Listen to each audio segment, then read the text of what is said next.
Salam sejahtera umat GKI Kepaduri yang Tuhan Yesus Kristus kasihi. Saya berharap kita semua dalam keadaan yang sehat. Umat yang terkasih, sejak Rabu Abu kita sudah memasuki rangkaian masa Prapaskah. Selama masa Prapaskah, kita akan menjalani aksi penyangkalan diri. Kali ini, Panitia Paskah tidak membagikan celengan kepada umat, namun melalui acara virtual Zumpa Kasih Prapaskah. Acara Zumpa Kasih Prapaskah ini akan diselenggarakan setiap hari Minggu pukul 16 sampai 17.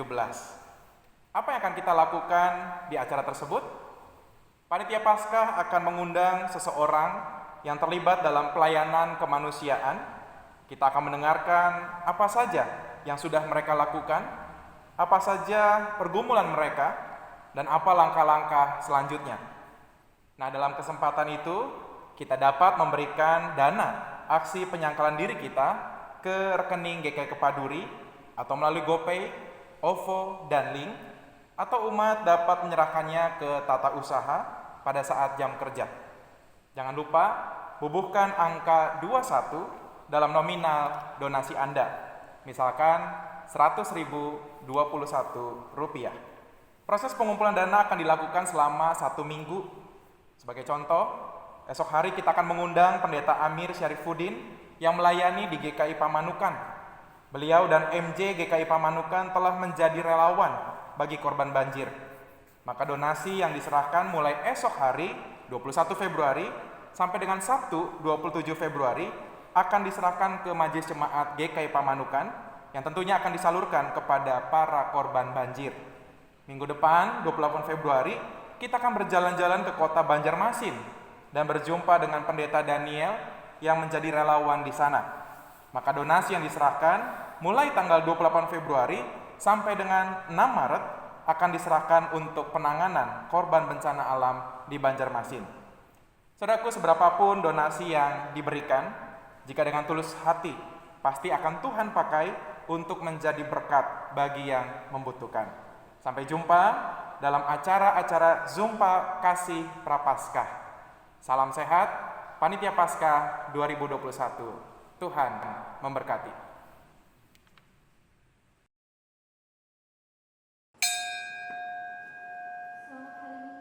Selamat hari Minggu.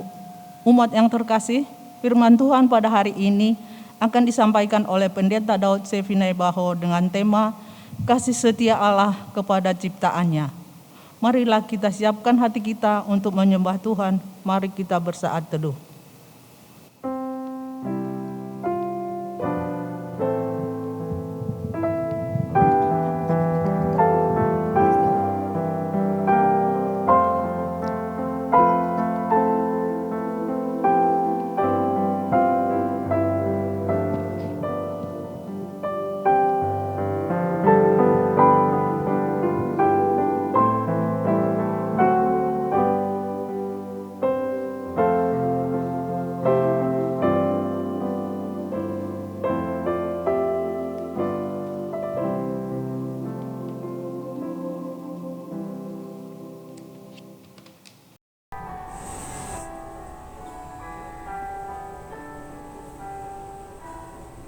Bertobatan.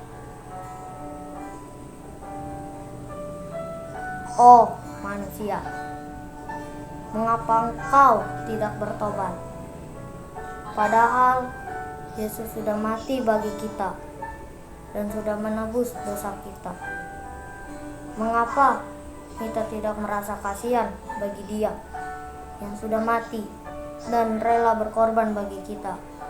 Oh manusia, seharusnya kita patut bersyukur kepadanya dan bertobatlah sebelum Tuhan menjemputmu.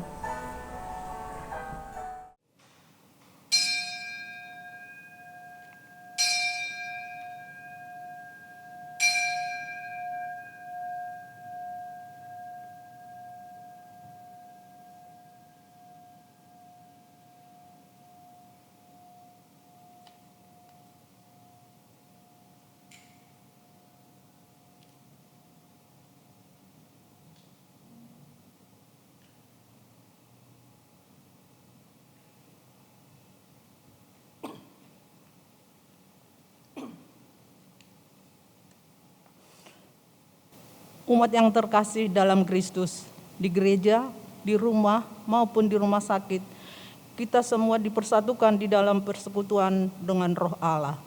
Melalui ibadah Minggu Prapaskah pertama, marilah kita memuji Tuhan, segala kemuliaan bagimu penebus.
Pertolongan kita adalah dalam nama Tuhan yang menjadikan langit dan bumi.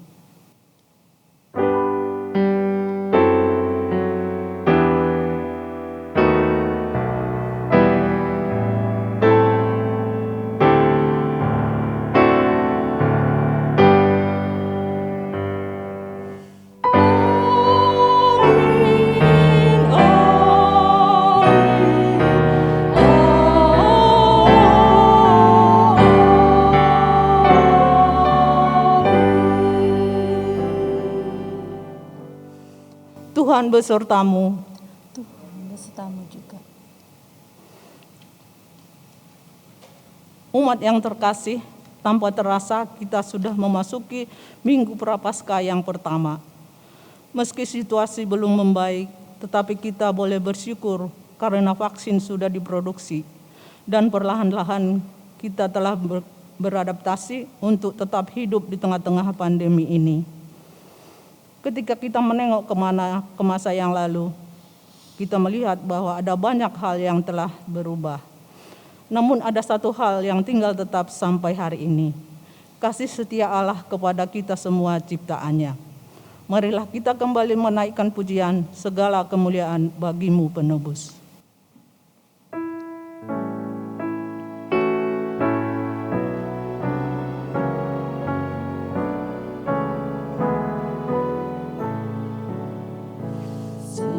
Oh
senantiasa menuntun kita melewati masa-masa sulit dan tidak meninggalkan kita dalam lembah kekelaman.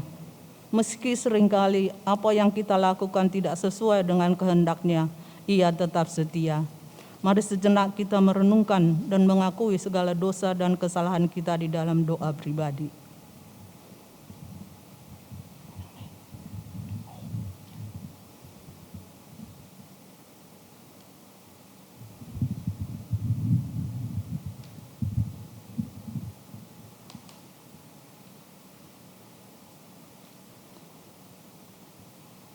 Kami adalah orang-orang yang hidup dalam kasih setia-Mu ya Allah. Kami dapat bertahan sampai hari ini karena kemurahan-Mu dan selamat dari berbagai percobaan karena pertolongan-Mu. Namun kami masih sering hidup tidak sesuai dengan kehendak-Mu. Dengan egois kami hendak memonopoli rahmat-Mu, padahal kami tahu apa yang kami terima dengan cuma-cuma seharusnya kami bagi. Dengan angkuh kami menolak kebenaran sabda-Mu, padahal kami mengerti semakin banyak kami mendengar dengan taat dan mestinya semakin bijaksana pula hati kami. Dengan mudah kami membiarkan amarah dan kebencian menggantikan cinta-Mu. Padahal kami menyadari bahwa kasih-Mu yang Kau curahkan bagi kami lebih dari cukup untuk membuat kami mengampuni. Sungguh Tuhan, kami tidak layak menerima cinta-Mu. Dengan hati hancur kami memohon belas kasihan-Mu. Amin.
Berita anugerah.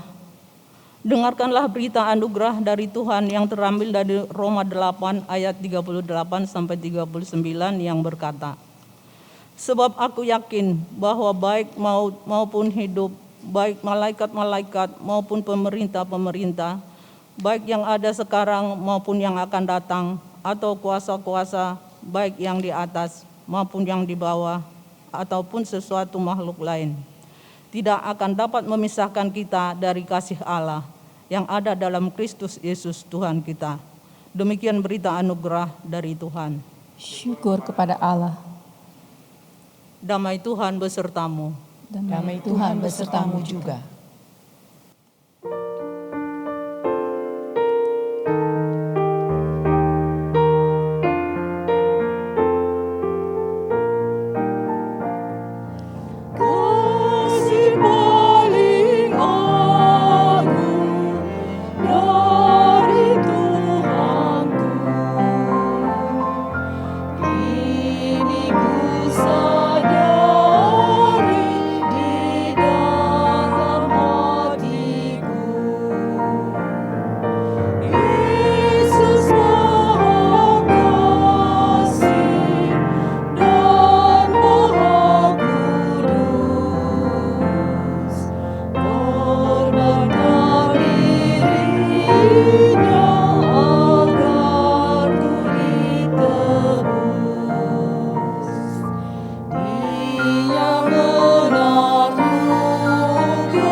Saudara yang terkasih, kita akan mendengarkan berita firman Tuhan di Minggu Prapaskah yang pertama ini, kasih Allah kepada ciptaannya. Mari kita sambut firman Tuhan dan mengawalinya dengan berdoa. Kita berdoa.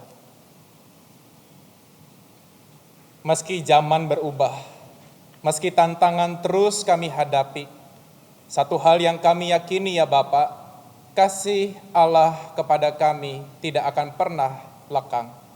Oleh karena itu Bapa, di tengah-tengah rasa syukur kami boleh meyakini kasih Allah yang terus menyertai kehidupan kami. Tolonglah kami Bapa, di tengah-tengah perjalanan hidup yang akan kami tempuh ke depan, di tengah-tengah tantangan yang mungkin kami hadapi, bantulah kami Bapa untuk tetap mengasihi Engkau dengan sepenuh hati kami, mengasihi Engkau dengan sepenuh jiwa kami, mengasihi Engkau dengan sepenuh kehidupan kami. Ya Bapa dalam surga, tolonglah kami manusia yang lemah, di tengah-tengah tantangan yang kami hadapi, terkadang kami meragukan Tuhan dalam kehidupan kami. Oleh karena itu biarlah firman Tuhan pada hari ini boleh menolong kami untuk meyakini kalau anak-Mu yang tunggal saja diberikan untuk kami supaya kami selamat. Kami percaya berkat-berkat jasmani akan Tuhan juga percayakan kepada kami, sukacita akan Tuhan berikan kepada kami. Kami percaya Tuhan, tidak ada satupun yang dapat memisahkan kami dari kasih Kristus. Bersabdalah kepada kami ya Bapa. Kami berdoa di dalam nama Tuhan kami Yesus Kristus, Tuhan dan Juru Selamat kami yang hidup. Amin. Saudara yang terkasih dalam Tuhan Yesus Kristus, baik yang ada di gereja maupun yang ada di rumah masing-masing, saya mengajak kita untuk membuka perjanjian lama di kitab Kejadian pasal 9, Kejadian pasal 9 ayat 8 sampai 17 yang menuturkan kisah pasca air bah. Kejadian pasal 9 ayat 8 sampai 17, demikianlah firman Tuhan. Berfirmanlah Allah kepada Nuh dan kepada anak-anaknya yang bersama-sama dengan dia, sesungguhnya aku mengadakan perjanjianku dengan kamu dan dengan keturunanmu, dan dengan segala makhluk hidup yang bersama-sama dengan kamu, burung-burung, ternak, dan binatang-binatang liar di bumi yang bersama-sama dengan kamu, segala yang keluar dari bahtera itu, segala binatang di bumi. Maka kuadakan perjanjianku dengan kamu, bahwa sejak ini tidak ada yang hidup yang akan dilenyapkan oleh air bah lagi, dan tidak akan ada lagi air bah untuk memusnahkan bumi. Dan Allah berfirman, inilah tanda perjanjian yang kuadakan antara aku dan kamu, serta segala makhluk yang hidup yang bersama-sama dengan kamu turun-temurun untuk selama-lamanya. Busurku kutaruh di awan, supaya itu menjadi tanda perjanjian antara aku dan bumi. Apabila kemudian kudatangkan awan di atas bumi, dan busur itu tampak di awan, maka aku akan mengingat perjanjianku yang telah ada antara aku dan kamu, serta segala makhluk yang hidup, segala yang bernyawa, sehingga segenap air tidak lagi menjadi air bah, untuk memusnahkan segala yang hidup. Jika busur itu ada di awan, maka aku akan melihatnya, sehingga aku mengingat perjanjianku yang kekal antara Allah dan segala makhluk yang hidup, segala makhluk yang ada di bumi. Berfirmanlah Allah kepada Nuh, inilah tanda perjanjian yang kuadakan antara aku dan segala makhluk yang ada di bumi. Demikianlah firman Tuhan. Yang berbahagia ialah mereka yang mendengarkan firman Allah dan yang memeliharanya. Hosana.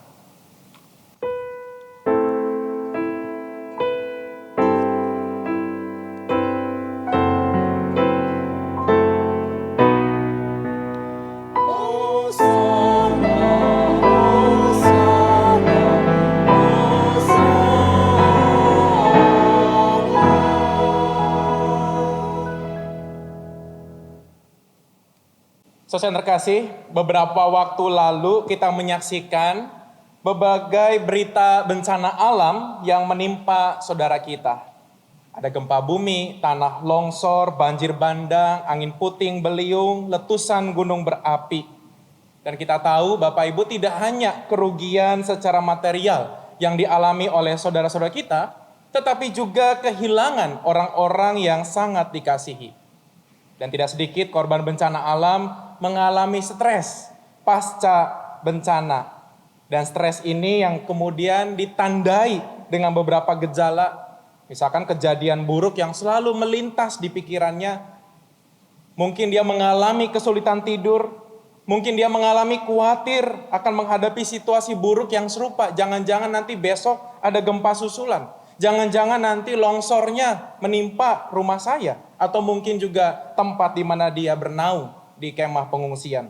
Sulit berkonsentrasi dan juga mungkin mudah marah. Saudara terkasih, dalam menanggapi stres pasca bencana alam, maka pemerintah kita selalu menggandeng tim psikolog. Jadi tidak hanya bantuan secara materi, tapi juga bantuan secara moral untuk apa? Untuk menolong para korban bencana alam. Dan ternyata bukan proses yang singkat, Bapak Ibu. Menurut informasi yang saya dapat, para psikolog itu mendampingi bisa selama bertahun-tahun.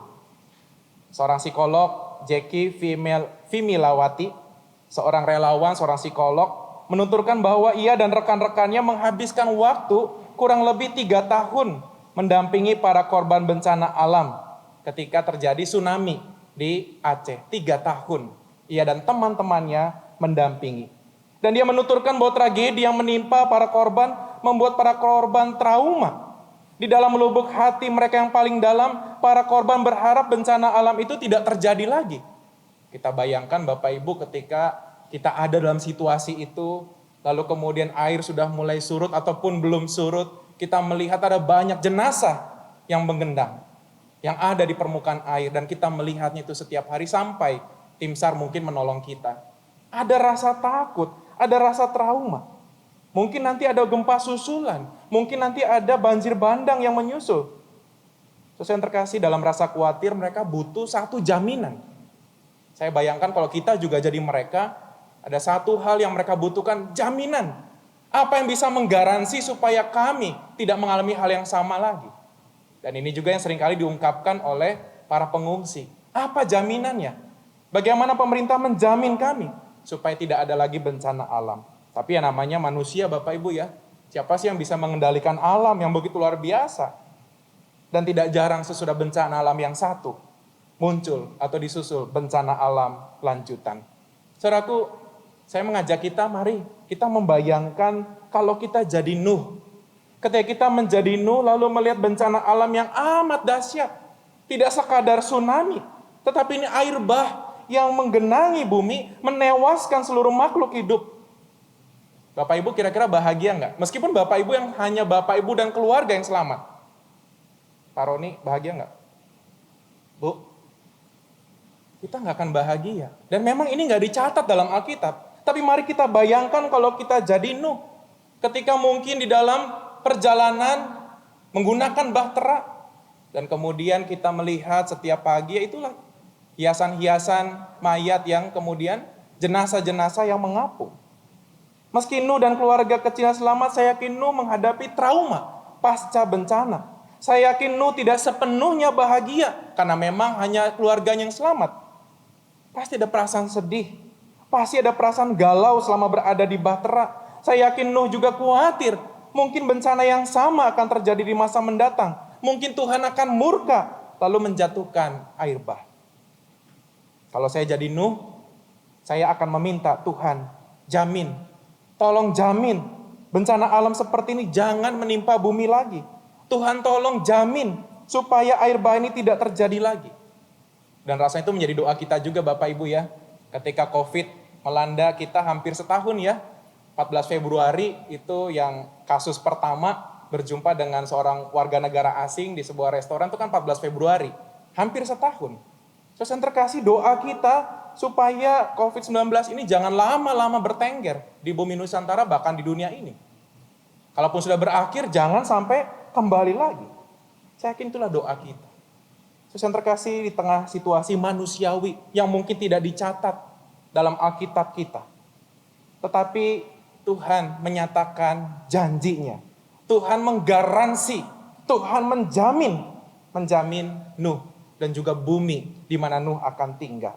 Dalam Kejadian 9 ayat 8 sampai 11 dikatakan, Berfirmanlah Allah kepada Nuh dan kepada anak-anaknya yang bersama-sama dengan dia, sesungguhnya aku mengadakan perjanjianku dengan kamu dan dengan keturunanmu dan dengan segala makhluk hidup yang bersama-sama dengan kamu, burung-burung, ternak, dan binatang-binatang liar di bumi yang bersama-sama dengan kamu, segala yang keluar dari bahtera itu, segala binatang di bumi. Ya, perjanjiannya nggak sama Nuh, tapi semua yang ada di bumi. Maka kuadakan perjanjianku dengan kamu, bahwa sejak ini tidak ada yang hidup yang akan dilenyapkan oleh air bah lagi. Dan tidak akan ada lagi air bah untuk memusnahkan bumi. Saudara yang terkasih, di tengah-tengah kegalauan, kekhawatiran Nuh, Allah menjamin, tenang Nuh, hal yang kamu hadapi kemarin, air bah yang dahsyat, yang menenggelamkan bumi, tidak akan terjadi lagi. Tidak akan terjadi lagi. Saudara yang terkasih, Tuhan menjamin itu. Janjinya kepada Nuh kemudian ditandai dengan apa Bapak Ibu? Dengan, orang menyebutnya dengan pelangi ya. Tapi dalam bacaan kita busur. Dikatakan di ayat yang ke-12. Dan Allah berfirman, inilah tanda perjanjian kuadakan antara aku dan kamu, serta segala makhluk yang hidup yang bersama-sama dengan kamu, turun-temurun untuk selama-lamanya. Ayat 13, busurku, kutaruh di awan. Ya memang kita kemudian menafsir itu sebagai pelangi. Kalau dalam bahasa aslinya itu keset yang artinya adalah busur. Saudara yang terkasih dalam Tuhan Yesus Kristus, pelangi yang kita pahami dalam bacaan kita ini menjadi tanda bahwa Tuhan tidak akan melakukan hal yang serupa. Saudara yang terkasih dalam Tuhan Yesus Kristus, kalau saya dan saudara melihat kata busur, ya busur dan anak panah ini biasanya buat apa Bapak Ibu? Buat senjata, ya, buat senjata. Saya mencoba untuk memahami ketika Allah menggantungkan busurnya, menggantungkan senjatanya di awan. Allah mau berdamai. Allah tidak akan menyakiti manusia. Sama seperti seseorang yang kemudian diserang atau satu desa diserang oleh kelompok yang lain, lalu kemudian menanggalkan senjatanya atau sekarang bendera putih gitu ya, tanda damai. Tidak mau perang, tidak mau menyakiti. Saudara terkasih, ketika busur itu ditaruh di awan, Allah mau mengatakan tanda damai. Tidak akan melakukan hal yang sama. Kalaupun awan ditaruh, ya awan itu biasanya nanti akan menurunkan hujan gitu ya. Dan ketika Allah melihat busur itu, Allah kemudian ingat janjinya. Bahwa air yang tumpah ke bumi tidak akan sampai membuat air bah. Bapak Ibu saudara yang terkasih dalam Tuhan Yesus Kristus, menjadi pertanyaan buat kita. Ketika air bah surut, Nuh dan generasi selanjutnya tidak mengalami yang namanya, sampai sekarang tidak ada air bah. Lalu pertanyaannya, apakah Nuh dan generasi selanjutnya tidak melakukan dosa? Kira-kira masih melakukan dosa enggak? Apakah mereka hidup benar 100% di hadapan Tuhan? Ya tidak juga, saudara yang terkasih. Kalau kita lihat di dalam Alkitab kita, Alkitab mencatat kegagalan para pengikut Tuhan. Bahkan dosa masih menyeliputi saya dan saudara sampai saat ini. Awalnya dari pikiran yang jahat, kemudian melahirkan perkataan dan perbuatan yang tidak sesuai dengan kehendak Tuhan. Saudara yang terkasih, ternyata air bah, ternyata janji Tuhan tidak menurunkan air bah lagi, tidak menjamin juga hidup manusia menjadi bersih dari dosa. Tetapi melalui busur itulah kita diingatkan, melalui pelangi itulah kita diingatkan, Tuhan berjanji dalam keberdosaan kita, dalam kelemahan kita, di dalam kegagalan kita, dalam pemberontakan kita, Tuhan tidak akan menimpakan kita air bah. Tuhan tidak akan menimpakan, tidak akan memusnahkan umat manusia dengan air bah. Di dalam keberdosaan, kalau kita lihat di dalam sejarah, maka janji Tuhan digenapi melalui siapa? Melalui pelangi yang luar biasa, yaitu Tuhan Yesus Kristus. Ia mati untuk menyelamatkan kita dari hukuman dosa. Kalau Tuhan Allah saklek, maka upah dosa adalah maut. Upah dosa adalah maut. Kalau Tuhan saklek, setiap orang berdosa, ujung-ujungnya pasti akan menghadapi hukuman kekal. Kita semua binasa. Tapi karena Tuhan mengasihi kita, maka saya dan saudara, Tuhan mau merengkuh kita. Tuhan mau menyelamatkan kita dari hukuman dosa. Pelangi kasih Tuhan nyata melalui Tuhan Yesus. Dialah pelangi kasih yang membawa kedamaian. Bahwa tidak akan Tuhan menghukum manusia karena dosa-dosa kita. Bahwa tidak akan Allah menghukum manusia dengan air bah karena dosa-dosa kita. Sebab apa, saudara terkasih? Kita semua tidak ada yang sempurna. Setiap kita, saya dan saudara, sekalipun penatua, pendeta, saya dan saudara pasti mengalami kelemahan. Sekalipun kita stay at home. Dosa saya berkurang Pak, karena saya di dalam rumah terus. Ya berkurang, puji Tuhan. Tapi tetap berdosa kan? Tetap. Mungkin dengan pikiran kita. Mungkin dengan perkataan kita dengan sesama anggota keluarga di rumah. Tapi saudara terkasih, kita tidak sanggup. Kita tidak sanggup 100% sempurna di hadapan Tuhan. Oleh karena itu, karena Allah tahu kita tidak sempurna, maka pelangi kasih itu, Yesus Kristus, diberikan kepada kita. Supaya apa? Kita yang berdosa ini tidak menghadapi hukuman. Tapi karena begitu besar kasih Allah, Dia mau menyelamatkan saya dan saudara. Saudara terkasih, lalu bagaimana respon kita? Bukankah kasih Allah kepada ciptaannya? Bukankah keselamatan yang Allah berikan melalui Kristus Yesus itu sudah ngelotok istilahnya di kepala kita, di hati kita? Lalu bagaimana respons kita? Ya sudahlah Pak, bertekun aja lah dalam dosa. Toh Tuhan kan baik. Tuhan kan kasih setia. Tuhan tidak akan membinasakan kita. Tuhan sayang kok sama kita. Ini kan yang pergumulan jemaat Roma ya. Dalam Roma pasal 6 yang dicatat oleh Rasul Paulus. Bahkan jemaat Roma mengatakan, ya sudahlah, semakin banyak kita berbuat dosa, semakin besar anugerah Tuhan. Ya, jadi terkesan makin banyak dosa, makin besar anugerah Tuhan. Jadi nggak apa-apa berbuat dosa seenaknya. Karena pasti Tuhan juga akan mengampuni kita, Tuhan tidak akan menghukum kita. Saudaraku, pergumulan jemaat Roma kadangkala menjadi gangguan bagi spiritualitas kita juga. Terhadap cara berpikir seperti itu, Rasul Paulus memberikan nasihat dalam Roma pasal 6 ayat 6. Roma pasal 6 ayat 6 dikatakan, karena kita tahu bahwa manusia lama kita telah turut disalibkan, supaya tubuh dosa kita hilang kuasanya, agar jangan kita menghambakan diri lagi kepada dosa. Kalau kita meyakini bahwa Allah sudah menyelamatkan kita melalui Yesus Kristus, maka ada sebuah proses perubahan yang terjadi. Kita tidak lagi menghambakan diri kepada dosa. Bagi kita yang diselamatkan, kita tidak boleh lagi menghambakan diri kepada dosa. Saya kemudian membayangkan menghambakan diri kepada dosa itu apa ya? Menghamba berarti itu nggak bisa berkutik. Kalau kita jadi hamba, kita nggak boleh ngelawan sama Tuhan kita pada masa itu. Kalau kita jadi budak, dulos, kita harus nurut apa yang dikatakan oleh sang Tuhan. Kalau disuruh terjun ke jurang juga mesti ikut, mesti nurut. Karena apa? Karena tubuh kita sudah dibeli oleh sang Tuhan kita. Hidup kita sudah menjadi atau mungkin sudah dimiliki. Apapun yang kita lakukan harus sesuai dengan sang Tuhan kita. Nah, saya membayangkan ketika kita menjadi hamba dosa tuh kita manut terus sama dosa. Kita manut, nggak ada perjuangan untuk bisa lepas. Tidak ada perjuangan untuk bisa menolak. Saya yakin Bapak Ibu tidak ada lagi yang menjadi hamba dosa. Saya yakin di dalam lubuk hati terdalam Bapak Ibu, kalau kita mau melanggar lalu lintas saja pasti ada perasaan gelisah.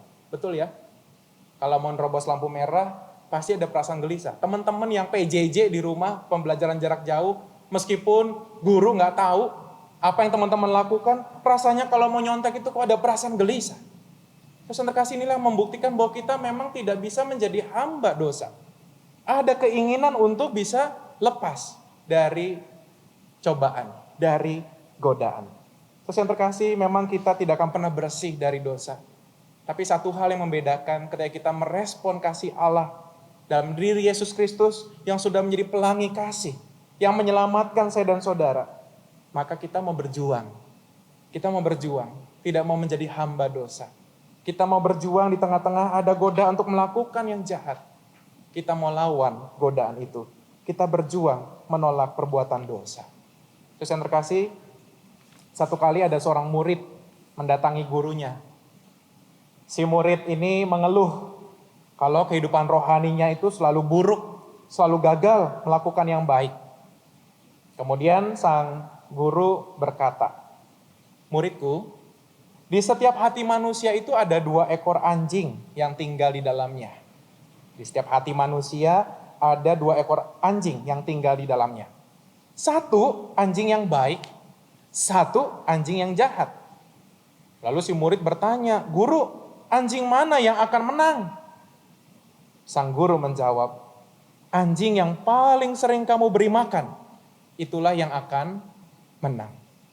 Sesama terkasih dalam Tuhan Yesus Kristus, di Minggu Prapaskah ini kita diingatkan kembali untuk mengalami atau menjalani masa pertobatan. Pertobatan yang kita jalani bukan didasarkan atas rasa takut, nanti Tuhan hukum saya. Nanti Tuhan hukum saya, dan ketika COVID terjadi, tidak sedikit yang kita mengatakan bahwa ini hukuman Tuhan kepada negara Cina. Giliran ada di Indonesia, kita diam 1000 bahasa gitu ya. Yang terkasih, kadangkala kita menghakimi bahwa ketika terjadi bencana, musibah, selalu mengkaitkannya, oh Tuhan marah. Kita ingat peristiwa Nuh, Tuhan tidak akan lagi menghukum dengan cara seperti itu.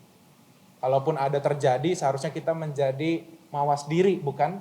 Kita lebih mengasihi alam yang selama ini kita mengotori alam, kita cuek sama alam, harusnya dengan bencana itu, kita boleh semakin mawas diri, semakin mengasihi, merawat, menyahabati alam di sekitar kita.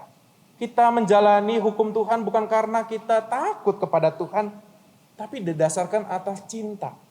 Cinta kepada Tuhan yang sudah menyelamatkan kita. Dengan cinta tersebut, kita tidak lagi menghambakan diri kepada dosa, tapi kepada Tuhan. Sehingga ada perjuangan untuk melakukan yang baik, memberi makan anjing yang baik di hati kita. Yang terkasih, saya dan saudara sudah hampir setahun berada di rumah, kebanyakan di rumah, tetapi hari ini kita mau diingatkan, mungkin dosanya agak berkurang Pak, ya, jarang keluar, ya, tetapi hari ini kita boleh diingatkan melalui Minggu Prapaskah pertama, mari kita belajar menguasai diri kita, belajar untuk menguasai perkataan kita, belajar untuk menguasai perbuatan kita. Kenapa? Karena iblis selalu mencari celah, dia seperti singa yang mencari celah untuk menjatuhkan saya dan saudara. Mintalah kekuatan dari Tuhan, sehingga pada akhirnya kita bisa melewati tantangan yang kita hadapi. Dan lakukanlah itu, bukan karena kita takut Tuhan nanti hukum. Tenang, Tuhan tidak seperti hakim, algojo yang menghukum kita. Tapi Tuhan punya rencana indah, Tuhan mengasihi kita. Tuhan mengasihi saya dan saudara. Dan pada akhirnya kita mau melakukan kebaikan, bukan terpaksa, tapi karena cinta kita kepada Allah. Selamat menyenangkan hati Tuhan yang sudah lebih dulu kasih setianya kita rasakan, terutama kematian Yesus Kristus anaknya untuk menebus kita semua. Amin.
Saudaraku, kita akan dengarkan kesaksian pujian yang disampaikan oleh keluarga Penatua Lambertus Tau.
Umat Tuhan, marilah kita bersama dengan umat Allah di masa lalu, masa kini, dan masa depan, mengingat janji baptisan kita dengan mengikrarkan pengakuan iman rasuli. Aku percaya kepada Allah, Bapa yang Maha Kuasa, Khalik langit dan bumi, dan kepada Yesus Kristus, anaknya yang tunggal Tuhan kita, yang dikandung dari Roh Kudus, lahir dari anak darah Maria, yang menderita sengsara di bawah pemerintahan Pontius Pilatus, disalibkan, mati dan dikuburkan, turun ke dalam kerajaan maut. Pada hari yang ketiga, bangkit pula dari antara orang mati, naik ke sorga, duduk sebelah kanan Allah, Bapa yang Maha Kuasa. Dan dari sana ia akan datang untuk menghakimi orang yang hidup dan yang mati. Aku percaya pada Roh Kudus, gereja yang kudus dan am, persekutuan orang kudus, pengampunan dosa, kebangkitan orang mati, dan hidup yang kekal. Amin.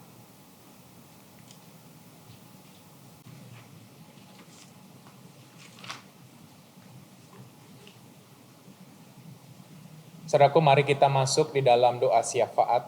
Mari kita berdoa. Kami mengucap syukur ya Tuhan kalau hari ini kami diingatkan betapa Tuhan mengasihi kami. Tuhan tidak pernah merancangkan kecelakaan bagi kami. Tuhan tidak pernah merancangkan yang buruk kepada kami. Meskipun demikian terkadang sebagai manusia kami memiliki pemikiran seperti itu. Ketika bencana terjadi, ketika pandemi COVID terjadi, tidak sedikit dari kami yang menyatakan itu hukuman Tuhan.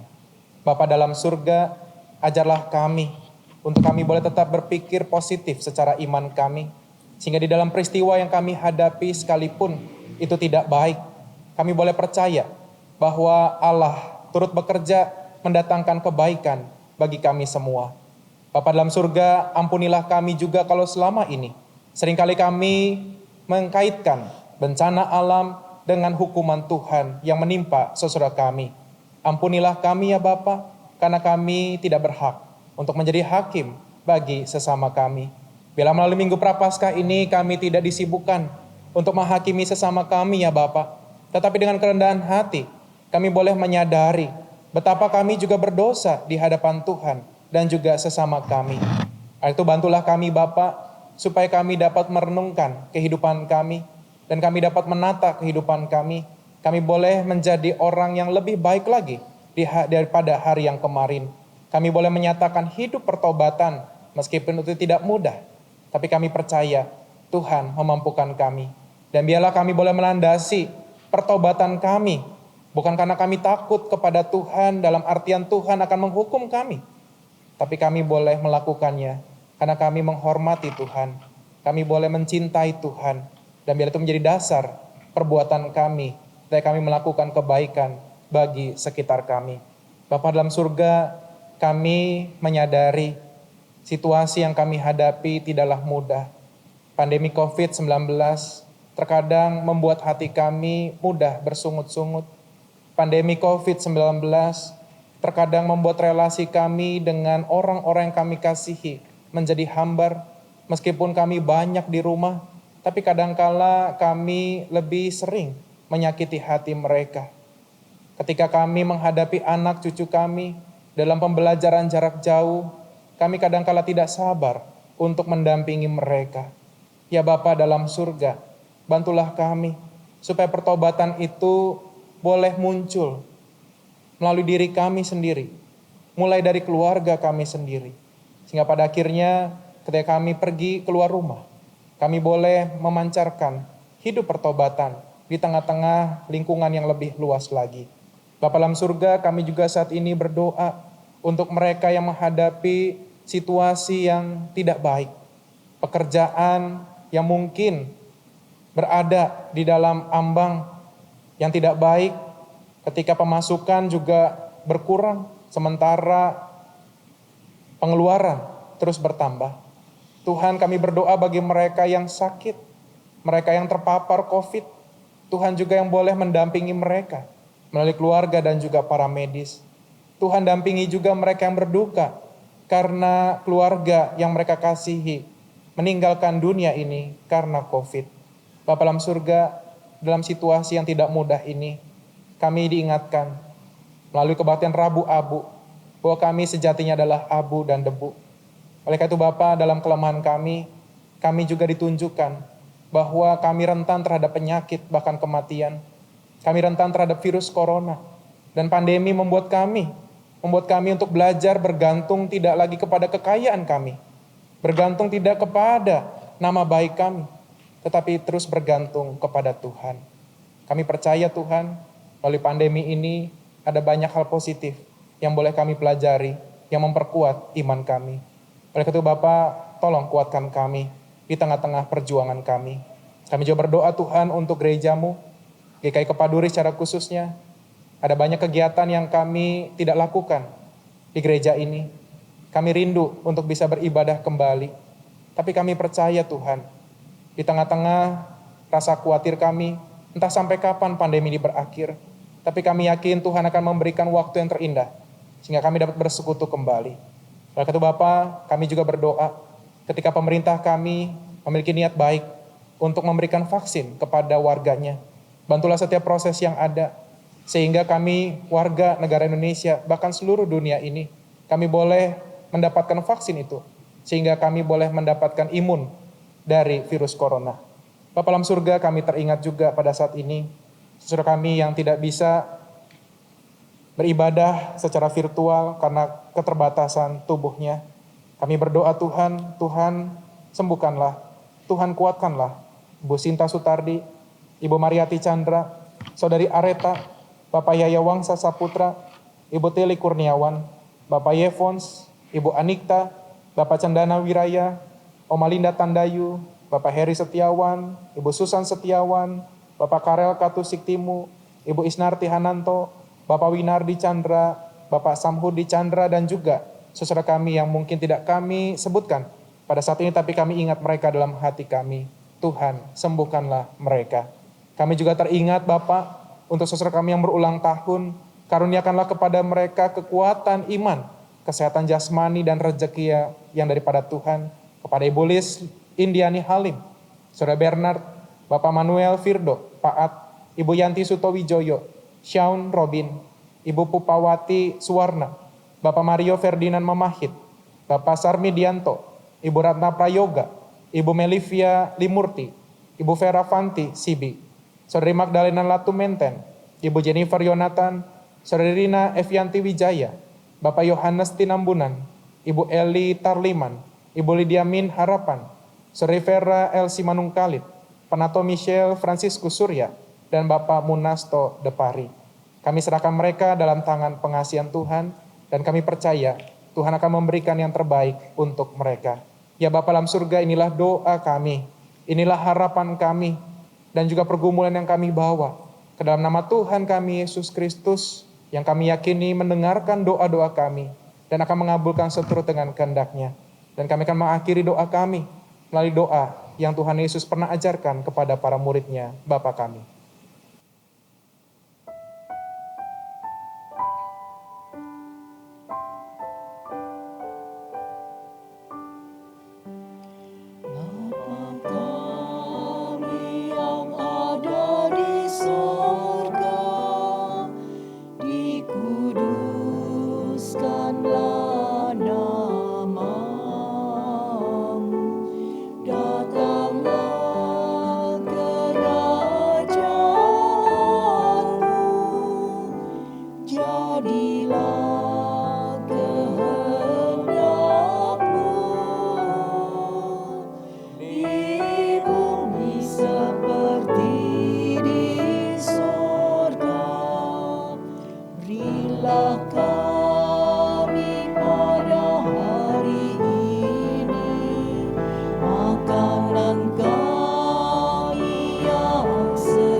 Umat Tuhan, marilah kita menyampaikan persembahan syukur kita kepada Tuhan. Saudara dapat menyampaikannya dengan 3 cara. Pertama, mentransfer ke rekening BCA dengan nomor rekening 198 310 5444. atas nama Gereja Kristen Indonesia. Kedua, dengan scanning QR Code melalui OVO, GoPay, Link, dan BCA Mobile. Ketiga, menyerahkannya ke tata usaha pada jam kerja dengan membubuhkan nama atau nomor anggota dan jumlah persembahan di amplop. Firman Tuhan di dalam 1 Tesalonika 5 ayat 18 berkata, "Mengucap syukurlah dalam segala hal, sebab itulah yang dikehendaki Allah di dalam Kristus Yesus bagi kamu."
Saudaraku, mari kita membawa persembahan syukur kita kepada Tuhan. Mari kita berdoa. Kami mensyukuri segala pemberian-Mu kepada kami, ya Allah. Engkau mencukupkan segala kebutuhan kami, baik jasmani maupun rohani. Perlindungan-Mu nyata dalam kehidupan umat-Mu. Kini kami membawa persembahan syukur kami ke hadapan-Mu. Terimalah persembahan kami ya Tuhan sebagai ungkapan syukur kami. Dalam nama Tuhan Yesus kami berdoa. Amin.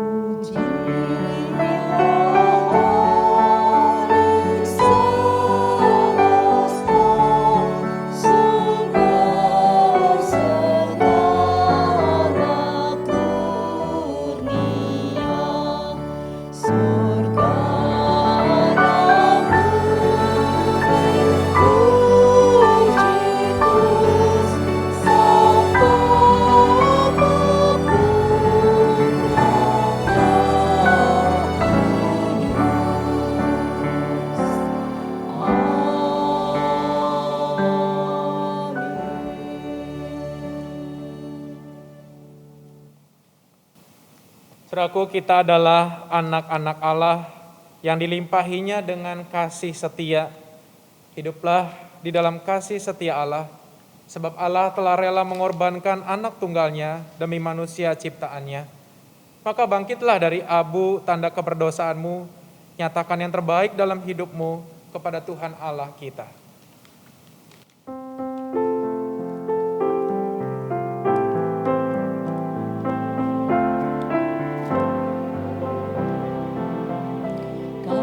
Bangkit dari abu, dari salah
Saudaraku, arahkanlah hatimu kepada Tuhan yang mengasihimu dan terimalah berkat Tuhan.